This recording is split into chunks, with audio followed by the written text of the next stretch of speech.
Good evening. We're on the air again with another monthly edition of Pachios on the News, and we're very excited tonight to have Senator George Mitchell as our special guest. Now, George Mitchell, growing up at Head of the Falls in Waterville, along the river, in an ethnic neighborhood of basically immigrants. His mother was an immigrant. Mother worked in a woolen mill at night, so she'd be there for her children at dinner and at breakfast. Father was a janitor, but 5 children, all educated. Education was important, and I'm going to ask George in a few minutes about his parents' role in stimulating that notion that everybody had to have an education, and their 5 children had an education, notwithstanding their financial circumstances. So, George, I got a question for you. All this tapestry that I just wove of your career, how much of it comes back to one thing: education, educational opportunity? Almost all of it. I'll deal with it. But education. Education is the key, and if I can take the time to tell a personal story. I grew up in Waterville, as you said. I was one of 5 children. My mother was an immigrant from Lebanon. She could not read or write English, and from an early age she entered the textile mills and worked the night shift for all of our entire lives, 11 to 7 every night, bringing up 5 kids. Right there is an example of commitment, strength, and dedication. My mother was, although she couldn't read or write, although she spoke very fractured English, she was the most impressive person in my life and the most influential person in my life. My father was the orphan son of immigrants. His parents immigrated from Ireland to the United States. He was born in Boston but never knew his parents, raised in an orphanage in Boston, ultimately adopted by an elderly couple from Maine, and that's how he happened to be in Maine. My father didn't have any education. He left school, I think, about the 4th grade and spent his life as a laborer. But there was, growing up, although there wasn't any money, my father was a janitor and my mother worked in textile mills, there was a close-knit family, truly dedicated parents. And although my parents couldn't possibly have helped me in any way with my homework, in a way that I now help my kids with homework, they constantly kept up the communication that this is what's really important. This is what you have to do. It was at once a process of assimilating as Americans, particularly in my mother's case with her background, her inability to speak English and inability to read or write. But in that generation, becoming part of American society, they didn't think of it in such grand terms, but that's what it was central to their lives, and the importance of their children having a better life than they had. That was the standard. The children had to have a better life, and to do that you needed education. So yes, my parents drove me in education. My father worked at a division of what was then Central Maine Power Company as a laborer. My senior year in high school, he was laid off. The job was abolished. And it was a profoundly difficult time at home. My brothers were off in college. My father became very depressed. His pride was hurt. Unemployed for the first time in his adult life. He'd worked since he had left in school in the 4th grade. And so it was very hard. And while my brothers had gone to college on athletic scholarships, there was no money for me, and I was not an athlete, not good. You were an athlete, but not at their level. I was an athlete, but not at their level, and as I said, not at anybody else's level. So I didn't know whether or not I would go to college. And there was a lot of uncertainty, a lot of depression, a very difficult time. One day in the spring of my senior year in high school, my father said to me, Mr. Fogg called me. That was the name of his former supervisor where he'd worked before, a man named Hervey Fogg, who by great, unbelievable coincidence, his nephew lives in my building, the same building I do, in New York City. Now, Unbelievable. yeah, it is just unbelievable. Blaine Fogg, a wonderful guy. So I said to him, well, what does he want? He said, well, I don't know, but he just wants to see you, and he's a good man. I think you should go see him. So I went to see this Mr. Fogg in his office. He said, what are you going to do about college? I said, I don't know. I said, I'm not sure. My father's out of work, and I can't afford to go to college, so I'm thinking about it, trying to get a job in the mill. There was then a paper mill in Winslow, the Hollingsworth and Whitney, later acquired by Scott Paper. And a lot of young guys I went to school with went into the mill, and I thought about getting a job going into the mill with the others. They were good paying jobs, and at that time there was a sense of security in them. He said, well, have you thought about Bowdoin? And I said to him truthfully, I never dreamed, never gave a thought to Bowdoin. Couldn't imagine my going to Bowdoin. He said, well, I went there, it's a good school. He said, I've talked to the admissions director, and I've made an appointment for you to go next week. I said, but we don't have any money. He said, you go talk to the admissions director, see what he says. And then I was called by another man in Waterville, a lawyer named Bird, who found out about this and also said he'd put in a good word for me. So I did hitchhike to Bowdoin. My mother, we didn't have any money, we didn't own a car, so the only way I could get to Brunswick was to hitchhike. My mother made a couple of sandwiches, put them in a brown paper bag. I went out to the highway outside of Waterville. I left 5 hours early because I didn't know how long it'd take.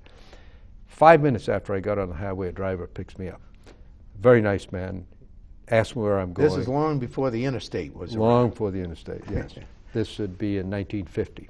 So he said, well, he took me there. He was very nice, drove me right onto the campus. So I got there 4 hours early, didn't have anything to do. So I walked around, I memorized every building on campus. So I never once got lost on the Bowdoin campus later. And then I went to see the admissions director, a wonderful man, Bill Shaw. And he said, I've looked at your grade, your transcript, I've talked to people. We think you could make it here at Bowdoin. Would you like to go? I said, well, yes, but I said, there's a little bit of a problem. I said, I don't have any money. He said, we'll work that out. He said, are you willing to work? I said, yes. He said, we'll find work for you. I got a job as a truck driver at the local oil distributorship, the Morrow family of Brunswick, a wonderful family. Mal Morrow was the director of athletics at Bowdoin. His family owned this oil distributorship. And I got a job driving a truck, a big flatbed truck from Brunswick to Thomaston, where there was a giant cement company, loading the truck up with big bags of cement and then driving it back to Brunswick. Now, my family didn't have a car, and I'd only driven a couple of times. I had never driven a truck. I was scared to death driving up Route 1, and I remember that little tiny bridge at Wiscasset. Nowadays, people complain about the bridge there. The bridge there looks to me like a superhighway compared to what existed before. And I was 16 or 17. I drove this flatbed truck, scared to death. But I get it done, and I worked at a number of jobs. And anyway, I made it through Bowdoin. Now, here, I was helped by people who I didn't even know, who just because they wanted to help me out, and it made an absolutely profound impression on me that has stayed with me to this day. Many years later, when I entered the U.S. Senate, I went to a conference at the University of Maine at Orono on the aspirations of Maine young people.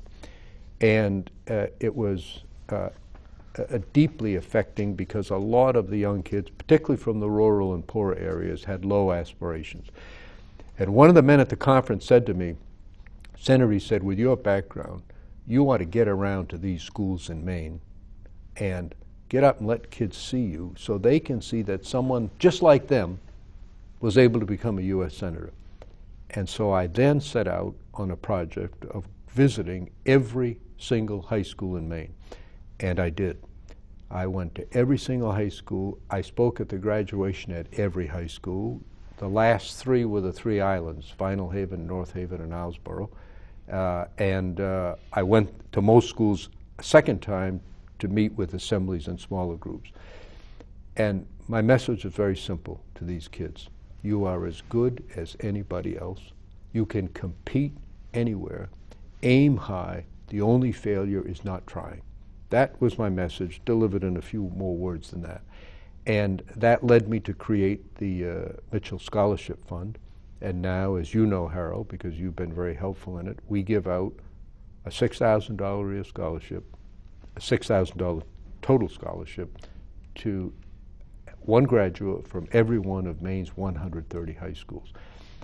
And if I do nothing else in my life, if I did nothing else in my life, I would feel I've been successful, because that, to me, is the most important thing, helping Maine kids who otherwise might not have a chance to go as high and as far as their talent and willingness to work will take them. I knew we were going to go down this road about education, and I know for you it's the most important thing.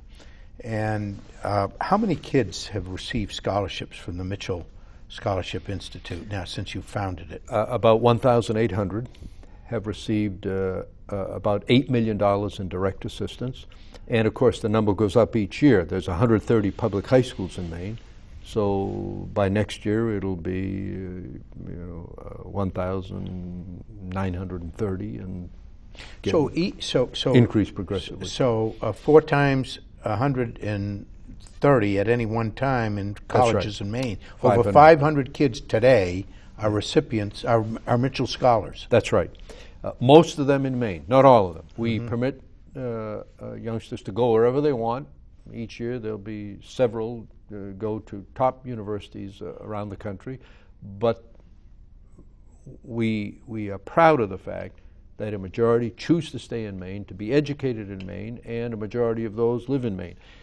And I'll make a couple of other points that we're proud of. First off, we have in our program one of the highest rates of staying in school and graduating of any scholarship program in the country, and more than 90% of our students get all A's and B's for the 4 years of college.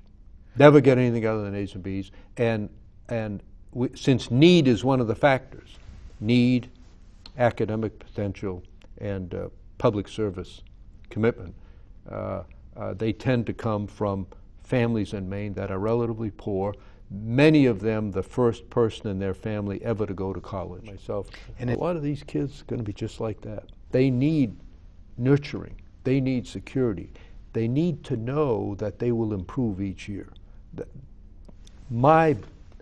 Every year that I was in school, from kindergarten till I got a law degree, I did better than the year before. I did better in junior high school than I did in grammar school, better in high school than junior high, better in college, and I did extremely well in law school. And so what you have to realize with these kids is that they are developing. There is a potential for improvement. A kid who doesn't do well in the 4th grade doesn't mean he's going to do poorly in the 6th grade or the 8th grade. What they need is encouragement, nurturing, support to get over the insecurity. Life is filled with insecurity. Children are very susceptible, young people, to peer pressure precisely because of their vulnerability. Very few kids can stand up on their own against pressure from adults, from others. And so what they most need is help and assurance, stability and security, some degree of confidence. And I think if you can provide that framework, the family is, of course, the most important unit by far. The influence of the parents is the most dramatic. But if you can supplement that in the way we have, each of these kids has a better chance to get out and succeed and do well in whatever form.